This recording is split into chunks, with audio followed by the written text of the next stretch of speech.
Survey ಗ್ರಾಮ ದೇವರ ಜಾತ್ರೋತ್ಸವದ ಪ್ರಯುಕ್ತ ಭಕ್ತಕೋಡಿ ಜಂಕ್ಷನ್ನಲ್ಲಿ ಅಳವಡಿಸಲಾಗಿದ್ದಂತಹ ಭಗವಧ್ವಜ ಕಿತ್ತು ತೆಗೆದಿರುವಂತಹ ಕಾಂಗ್ರೆಸ್ ಸರ್ಕಾರ ಹಿಂದೂ ವಿರೋಧಿ ನೀತಿ ವಿರುದ್ಧ ಹಾಗೂ ಭಗವಧ್ವಜ ಹಾಕಿರುವವರ ಮೇಲೆ ಕೇಸು ದಾಖಲು ಮಾಡಿರುವುದನ್ನು ಖಂಡಿಸಿ ಹಾಗೂ ಭಗವಧ್ವಜ ವಿರುದ್ಧ ಮಾನಸಿಕತೆ ಇರುವವರಿಗೆ ಸದ್ಬುದ್ಧಿ ಕೊಡಲಿ ಎಂದು ಹಿಂದೂ ಹಿತರಕ್ಷಣಾ ಸಮಿತಿ ವತಿಯಿಂದ ಸರ್ವೆ ದೇವಸ್ಥಾನದಲ್ಲಿ ಸಾಮೂಹಿಕ ಪ್ರಾರ್ಥನೆ ಹಾಗೂ ಖಂಡನಾ ಸಭೆ ನಡೆಯಿತು.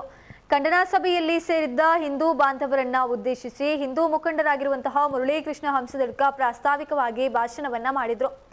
ವಿಧಾನ ಪರಿಷತ್ ಶಾಸಕರಾಗಿರುವಂತಹ ಕಿಶೋರ್ ಕುಮಾರ್ ಬುಟ್ಯಾಡಿ, ಮಾಜಿ ಶಾಸಕರಾಗಿರುವ ಸಂಜೀವ ಮಠಂದೂರು, ವಿಶ್ವ ಹಿಂದೂ ಪರಿಷತ್ ಪುತ್ತೂರು ಗ್ರಾಮಾಂತರ ಪ್ರಖಂಡ ಅಧ್ಯಕ್ಷರಾಗಿರುವ ಜಯಂತ್ ಶೆಟ್ಟಿ ಕಂಬಳ್ ತಡ್ಕ ಹಾಗೂ ಅಕ್ಷಯ್ ರಜಪೂತ್ ಇವರು ಖಂಡನಾ ಸಭೆಯನ್ನ ಉದ್ದೇಶಿಸಿ ಮಾತನಾಡ್ತಾ ಇದ್ರು. ನಂತರ ಗ್ರಾಮದ ಹಿಂದೂ ಮನೆಗಳಿಗೆ ತೆರಳಿ ಭಗವಧ್ವಜ ಹಾಕುವ ಕಾರ್ಯ ನಡೆಯಿತು. ಈ ಕಾರ್ಯಕ್ರಮದಲ್ಲಿ ವಿಶ್ವ ಹಿಂದೂ ಪರಿಷತ್ ಬಜರಂಗ ದಳ, ಭಾರತೀಯ ಜನತಾ ಪಾರ್ಟಿ ಹಾಗೂ ಹಿಂದೂ ಜಾಗರಣಾ ವೇದಿಕೆಯ ಪ್ರಮುಖರು, ಕಾರ್ಯಕರ್ತರು ಮತ್ತು ಸ್ಥಳೀಯ ಹಿಂದೂ ಬಾಂಧವರು ಉಪಸ್ಥಿತರಿದ್ದರು.